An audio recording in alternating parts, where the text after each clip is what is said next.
नमस्कार, दिन भर की बड़ी खबरों में आपका स्वागत है। मैं हूं परवीन शेख। आज इस बुलेटिन में बात होगी कर्नाटक में प्रियंका बनाम मोदी की जंग की। कर्नाटक में बीजेपी उम्मीदवार पर चुनाव आयोग के एक्शन की बात करेंगे, मन की बात पर विपक्ष के वार की। साथ ही जानेंगे कैसे महाराष्ट्र में बीजेपी शिंदे गठबंधन को मिली हार। और बुलेटिन के आखिर में बात होगी हाईटेक होती भारतीय रेलवे की। इसके साथ ही और भी कई बड़ी खबरों से आपको करवाएंगे रूबरू। लेकिन तमाम बड़ी खबरों से पहले एक नजर सुर्खियों पर। सत्ता में आने से पहले कहा था कि 2 कमरों के मकान में रहेंगे, अब फूंक दिए 45 करोड़। कांग्रेस प्रवक्ता अलका लांबा का सीएम केजरीवाल पर वार। हाईवे पर बने हेलीपैड पर उतरेंगे हेलीकॉप्टर, नितिन गडकरी ने बताया सरकार का प्लान। कहा नेशनल हाईवे पर 600 जगह बनाने की योजना।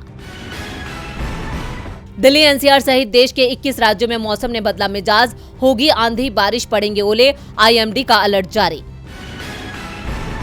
फिल्म द केरल स्टोरी पर बैन की मांग, केरल के सीएम एम विजयन का दावा, लड़कियों के धर्म परिवर्तन की बात गलत। ये तो थी सुर्खियां और अब बात आज की सबसे बड़ी खबर की। कर्नाटक विधानसभा चुनाव के लिए सभी राजनीतिक पार्टियां पूरा जोर लगा रही हैं। यही वजह है कि बड़े बड़े नेता कर्नाटक दौरे पर हैं और अपनी अपनी पार्टी के लिए प्रचार कर रहे हैं। आज कांग्रेस महासचिव प्रियंका गांधी ने कर्नाटक के बेलगावी में पार्टी के लिए प्रचार किया, तो पीएम मोदी ने कोलार में बीजेपी के लिए वोट मांगे। आज प्रियंका ने बीजेपी और पीएम मोदी को आड़े हाथों लिया। तो कैसे आज कर्नाटक में प्रियंका बनाम मोदी की धूम रही, देखते हैं इस रिपोर्ट में। कर्नाटक में इस वक्त धुआंधार चुनाव प्रचार देखने को मिल रहा है। कांग्रेस के राष्ट्रीय अध्यक्ष मल्लिकार्जुन खड़गे ने तो राज्य में ही डेरा डाल रखा है। आज खड़गे ने शिवमोगा में कांग्रेस के लिए प्रचार किया, तो वहीं प्रियंका गांधी ने बीजेपी और पीएम मोदी पर निशाना साधा।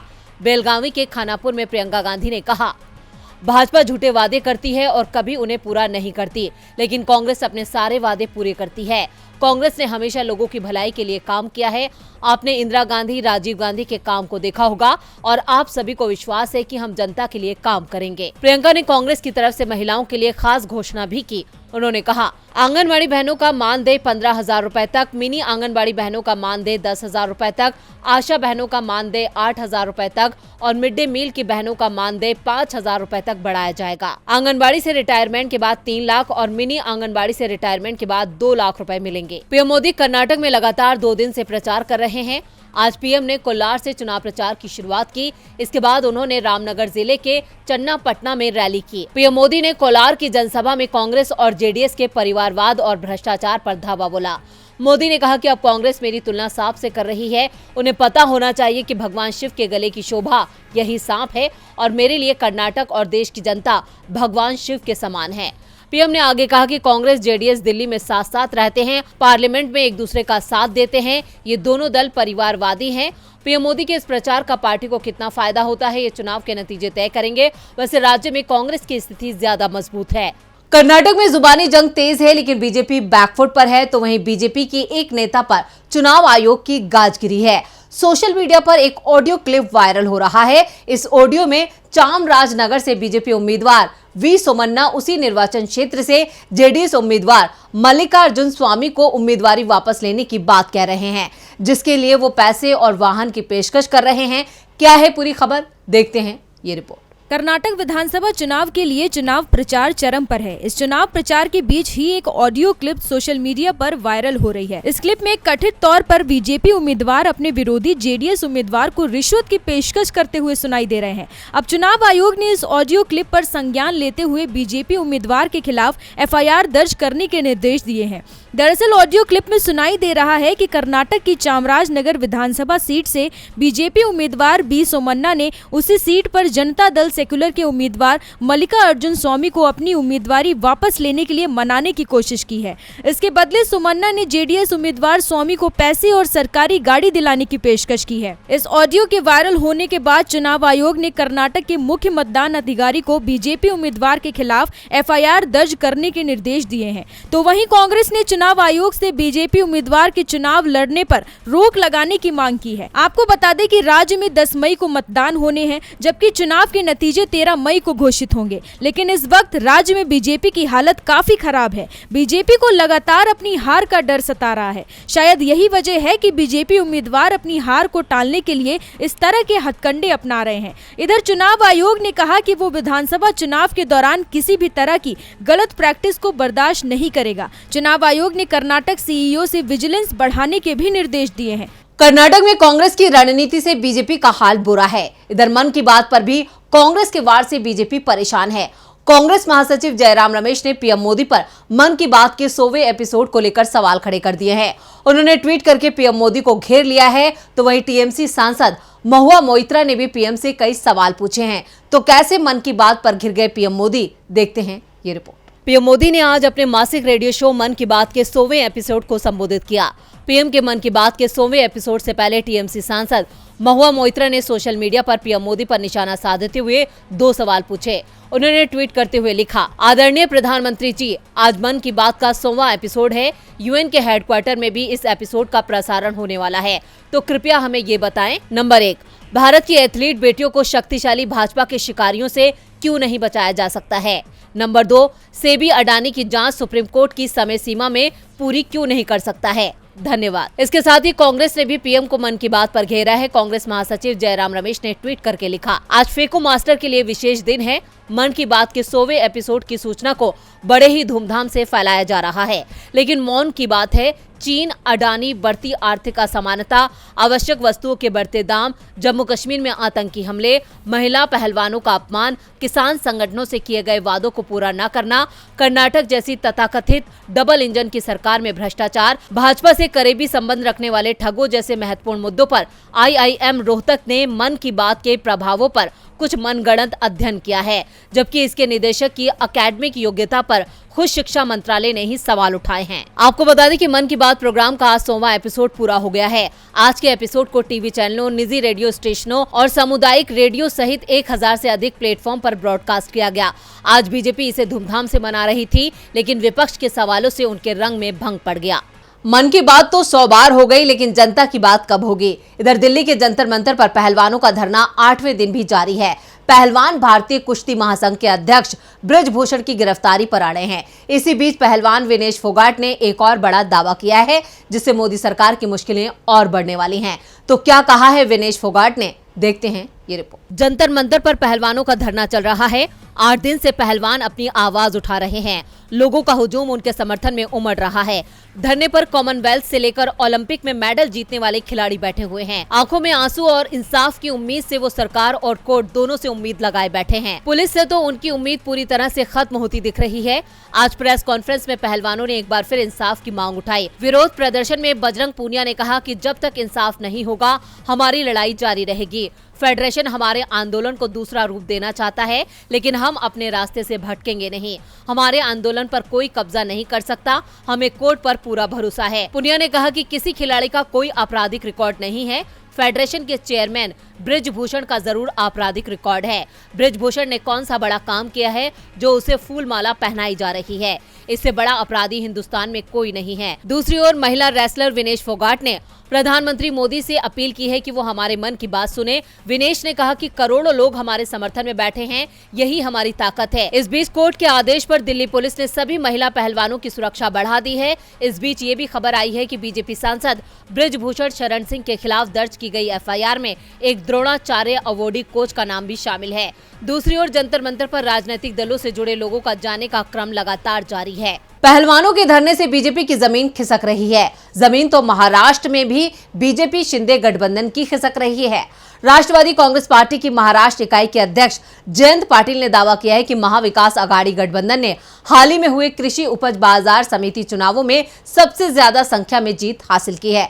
तो कैसे MVA ने शिंदे बीजेपी गठबंधन को दी मात, देखते हैं ये report. Maharashtra agriculture produce market committee यानी APMC में चुनाव में बीजेपी शिंदे गुट का सफाया हो गया है। पार्टी सत्ता में फिर भी 80% स्थानों पर उसे हार का सामना करना पड़ा है। एकनाथ शिंदे की सरकार में मंत्री दादा भूसे, संजय राठौर, तानाजी सावंत और बीजेपी के राधाकृष्णन, बीके पाटिल, विजय कुमार गावित, पंकजा मुंडे समेत कई दिग्गजों को अपने चुनाव क्षेत्र में बड़ा झटका लगा है। अमरावती जिले में सांसद नवनीत राणा और विधायक पति रवि राणा के गठबंधन का भी सुपड़ा पूरा साफ हो गया है। अमरावती एपीएमसी मंडी में पूर्व मंत्री यशोमती ठाकुर के समर्थन वाले पैनल ने की शानदार जीत हासिल की है। एपीएमसी मंडियों के घोषित नतीजों में एमबीए को और मजबूत किया गया है। चुनाव नतीजों में एपीएमसी चुनाव नतीजों में कुल सीट 147 हैं, जिसमें एमबीए को 81, एनडीए को 42, अन्य को 24 सीटों पर जीत मिली है। बता दें, एपीएमसी मंडियों के चुनाव पार्टी के सिंबल पर नहीं लड़े गए, लेकिन पार्टियों की ओर से अपने पैनल चुनाव मैदान में उतारे गए थे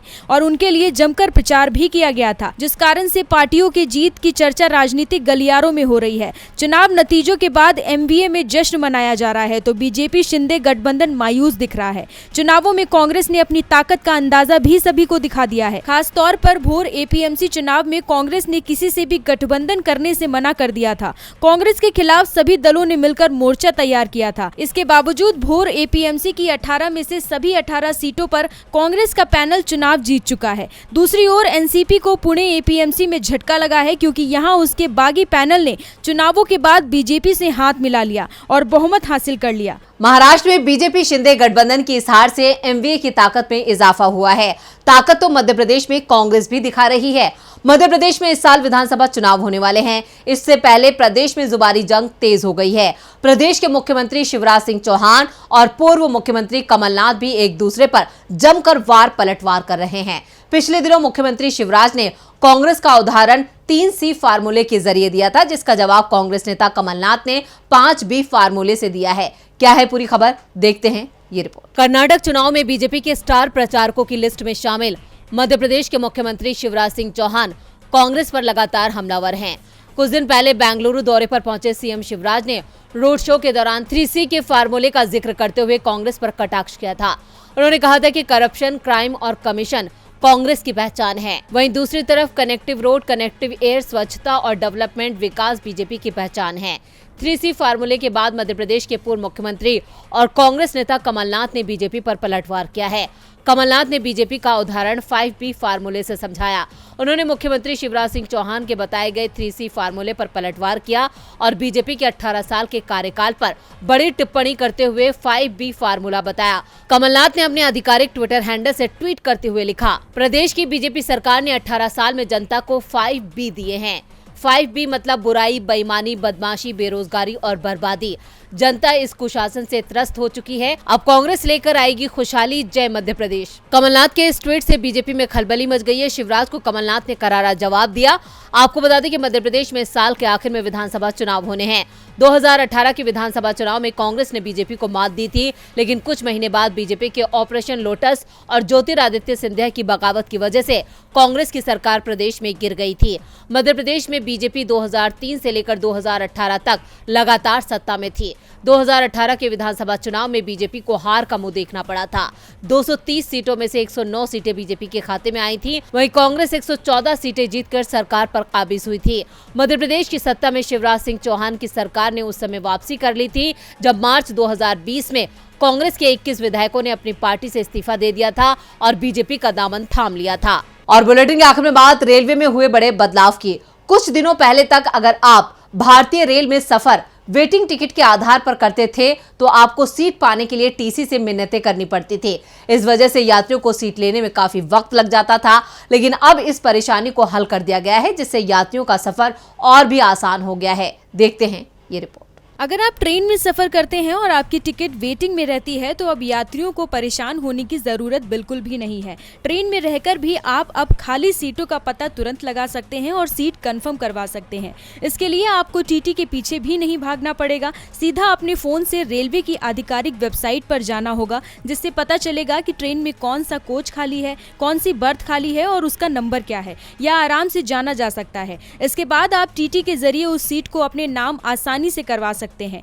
यह प्रक्रिया काफ़ी आसान है और इससे यात्री के लिए यात्रा करना बेहद आसान हो जाएगा। आप IRCTC की ऑफिशियल वेबसाइट पर जाकर सीट ले सकते हैं। वेबसाइट पर जाकर आपको होम पेज पर बुक टिकट टैब में ऊपर PNR स्टेटस और चार्ट या वैकेंसी का टैब दिखाई देगा। फिर आपको जर्नी डिटेल के टैब को खोलना है और फिर उसमें ट्रेन नंबर, यात्रा की तारीख, स्टेशन और बोर्डिंग स्टेशन का नाम डालना है। उसके बाद आपको क्लास और कोच के आधार पर सीटों के बारे में पता चल जाएगा कि किस कोच में कौन सी सीट खाली है। इस तरह से आपको सारी जानकारी यहाँ मिल जाएगी, जिसकी मदद से आप ट्रेन में खाली सीट के बारे में पता कर सकते हैं और अपने लिए सीट बुक कर सकते हैं। तो आज इस बुलेटिन में बस इतना ही। देखते रहिए DB लाइव। नमस्कार।